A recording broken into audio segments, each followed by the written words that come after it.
ഇന്ന് തന്നെ ഡൗൺലോഡ് ചെയ്യൂ. കാണൂ നിങ്ങളുടെ ഫേവറേറ്റ് ഷോസ്. വരാൻ പോകുന്നതേ സുനാമി. എല്ലാം കൂടി ഒഴുക്കിക്കൊണ്ടങ്ങ് പോവും. ചെറിയമ്മ എന്താ പറഞ്ഞത്? ഓ, അത് നീ ഇപ്പൊ കാര്യാക്കണ്ടടാ മോനെ. കണ്ടറിയേണ്ടത് കണ്ടറിയുമ്പോഴല്ലേ അതിന്റെ ഒരു സുഖം. പ്രിയങ്കയെ കോടതിയിലേക്ക് കൊണ്ടുപോകുന്നതിൽ എനിക്ക് തടസ്സമൊന്നുമില്ല. പക്ഷേ കെയർഫുൾ ആയിരിക്കണം. ഇപ്പൊ ഓർമ്മയിലേക്ക് പ്രിയങ്ക തിരിച്ചു വന്നിട്ടുണ്ടെങ്കിലും കൂടുതൽ മെന്റൽ സ്ട്രെയിൻ കൂട്ടരുത്. ഇല്ല സർ, അങ്ങനെയുള്ള പ്രശ്നങ്ങളൊന്നും ഉണ്ടാവില്ല. കോടതി സമ്മർദ്ദമുള്ള അന്തരീക്ഷമാണ്. അതുകൊണ്ടാണ് ഞാൻ വീണ്ടും പറയുന്നത്. ഞങ്ങളൊക്കെ കൂടെ ഉണ്ടല്ലോ സർ. നിർണായകമായ ഒരു കേസിന്റെ കാര്യമായതുകൊണ്ടാ വിചാരണ മാറ്റിവെക്കാൻ പറ്റില്ല. ഓക്കെ സിസ്റ്റർ, ആ കുട്ടിക്ക് അതിനിടയിൽ കഴിക്കേണ്ടി വരുന്ന മരുന്നൊക്കെ കൃത്യമായിട്ട് എടുത്തു കൊടുത്തേക്കണം. അവരെ കാര്യങ്ങളൊക്കെ പറഞ്ഞ് ഏൽപ്പിക്കണം. സിസ്റ്റർ, നിങ്ങളുടെ കൂടെ വരേണ്ട കാര്യമുണ്ടോ? ഇല്ല സർ, എന്തെങ്കിലും ചെറിയ പ്രശ്നം ഉണ്ടായാൽ പോലും ഞങ്ങൾ പ്രിയങ്ക അപ്പൊ തന്നെ തിരിച്ചെത്തിക്കാം. ഓക്കെ, എങ്കിൽ വരും.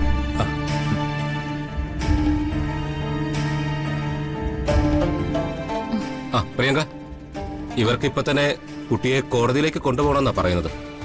അവിടെ വെച്ച് എന്തെങ്കിലും ഒരു ബുദ്ധിമുട്ട് തോന്നുകയാണെങ്കിൽ ആരോടെങ്കിലും പറഞ്ഞ് എത്രയും പെട്ടെന്ന് ഹോസ്പിറ്റലിലേക്ക് തിരിച്ചെത്തണം. കേസിന്റെ കാര്യമാണ്. കേസിന്റെ സ്വഭാവം അല്പം സങ്കീർണമാണെന്നാ ഇവരെന്നോട് പറഞ്ഞത്. ഒരു കാരണവശാലും ഒരു മെന്റൽ സ്ട്രഗിൾ ഉണ്ടാകരുത്. ശരി സർ. എന്തായാലും പോയിട്ട് തിരിച്ചു വരാം. പരിപൂർണ ഭേദമായതിനു ശേഷം ഹോസ്പിറ്റലിൽ വിടുന്നതിനെ കുറിച്ച് നമുക്ക് ആലോചിക്കാം.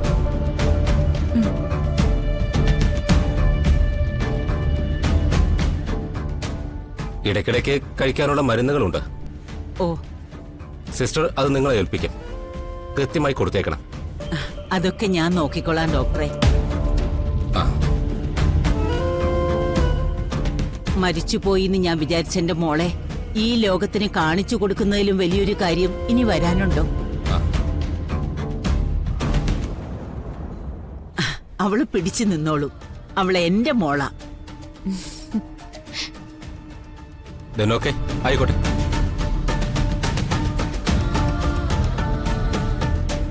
പ്രിയങ്ക, ജഡ്ജി ചോദിക്കുന്ന ചോദ്യങ്ങൾക്കൊക്കെ വ്യക്തമായി പ്രിയങ്കയ്ക്ക് മറുപടി ഉണ്ടാവണം.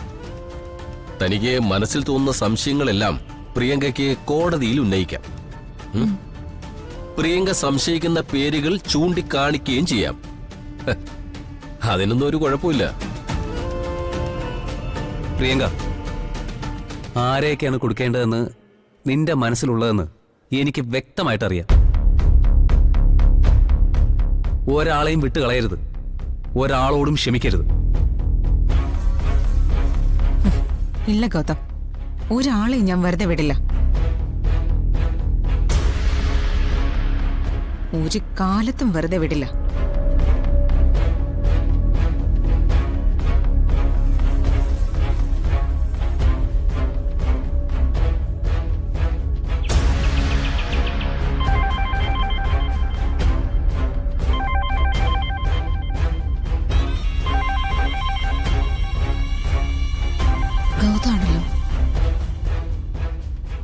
ഗൗതം, അമ്മയ്ക്ക് ഇന്ന് വലിയൊരു സർപ്രൈസ് ഉണ്ട്. എന്താ? ഒരുപക്ഷെ അച്ഛനെ അമ്മയുടെ അടുത്തേക്ക് തിരിച്ചെത്തിക്കും. എന്നെ ആശ്വസിപ്പിക്കാൻ വേണ്ടി നീ കള്ളൊന്നും പറയണ്ട. ഞാൻ അതുമായി പൊരുത്തപ്പെട്ടു. ഞാൻ പറഞ്ഞത് സത്യമാണമ്മേ. കണിമംഗലം ചന്ദ്രശേഖരൻ ഇന്ന് ചിലപ്പോ ജയിലിൽ നിന്ന് പുറത്തിറങ്ങും. അതിന് ചില കോടതി നടപടികളുണ്ട്. അത് വൈകാതെ ആരംഭിക്കും. ഗൗതം, നീ എന്തൊക്കെയാ ഈ പറയുന്നേ? അച്ഛൻ ആരെയും കൊന്നിട്ടില്ലമ്മേ. അച്ഛനെ ശിക്ഷിക്കാൻ ഒരു കോടതിക്കും കഴിയില്ല. കാരണം അച്ഛൻ മാത്രമല്ല ഇന്ന് കോടതിയിലെത്തുന്നത്.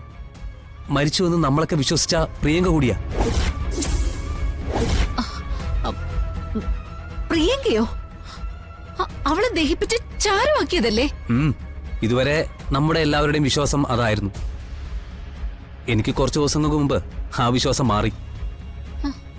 അവളെ ഞാൻ കണ്ടെത്തിയമ്മേ. മോനെ, എനിക്കിത് വിശ്വസിക്കാൻ പറ്റുന്നില്ലടാ. നീ വെറുതെ ഒരു കഥയുണ്ടാക്കി പറയുന്നതാണോ? അല്ലമ്മേ, അന്ന് കൊല്ലപ്പെട്ടത് പ്രിയങ്കയല്ല. അവളെ ഞാൻ കണ്ടെത്തി.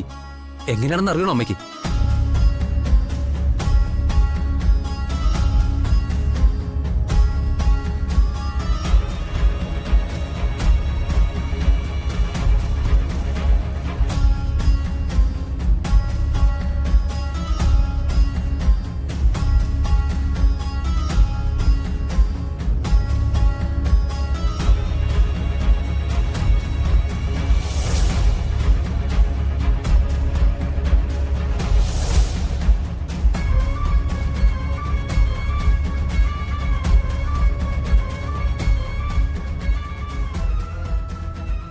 തോറ്റ് തോറ്റ് തല കുമ്പിട്ട് നടക്കുമ്പോ എപ്പോഴും ഞാൻ പറയാറില്ലേ, ഒരിക്കൽ ഞാൻ ജയിക്കൂന്ന്. ഞാൻ ജയിച്ചു. എന്റെ അച്ഛനെ ജയിലിൽ നിന്ന് ഞാൻ പുറത്തിറക്കും. അമ്മയുടെ കണ്ണീര് ഞാൻ തുടയ്ക്കും. അച്ഛൻ പുറത്തിറങ്ങിയാല് പ്രിയങ്കയെ വെച്ച് രാധികയോടുള്ള പ്രതികാരം നമ്മൾ വീട്ടിയിരിക്കും. അമ്മ ധൈര്യമായിട്ടിരിക്കും. കേട്ട വാർത്ത അമ്മയ്ക്ക് ഇപ്പോഴും വിശ്വസിക്കാൻ പറ്റിയിട്ടില്ലടാ. എല്ലാം സത്യമായിരിക്കട്ടെ. കുറ്റവാളിയെല്ലാം നിറഞ്ഞ് ചന്ദ്രേട്ടൻ തിരിച്ചു വന്ന അമ്മയ്ക്ക് ഇവിടെ കുറെ കണക്കുകൾ തീർക്കാനുണ്ട്. പ്രിയങ്ക ഇപ്പൊ നമ്മുടെ കയ്യിലാമേ. അവള് കണിമംഗലത്ത് നിന്ന് പോയപ്പോ ആരൊക്കെ സന്തോഷിച്ചോ, ഇപ്പോ അവരൊക്കെ അവളുടെ ശത്രുക്കളാ. എന്ന് പറഞ്ഞ ശത്രുക്കളുടെ കാര്യത്തില് അവളും നമ്മൾ ഒറ്റക്കെട്ടാ. ഞാൻ ഫോൺ വെക്കട്ടെ അമ്മേ, കോടതിയിലേക്ക് അച്ഛനെ കൊണ്ടുവരാനുള്ള സമയമായി.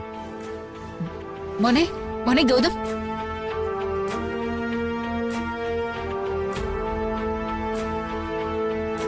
ഹലോ അമ്മേ, ഹലോ.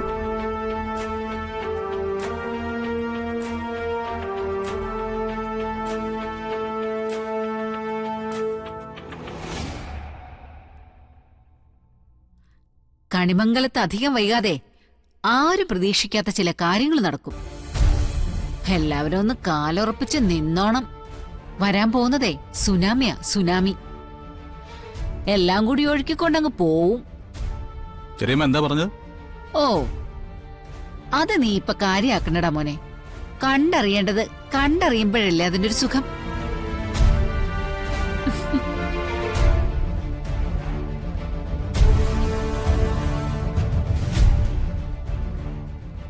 ഈ വലിയ വലിയ പ്രതീക്ഷകളോട് ജീവിക്കുന്നവര് അതെല്ലാം ഒറ്റയടിക്ക് നഷ്ടപ്പെടുമ്പോ ചിലപ്പോ തലയ്ക്ക് വെളിവില്ലാതാവാറുണ്ട്.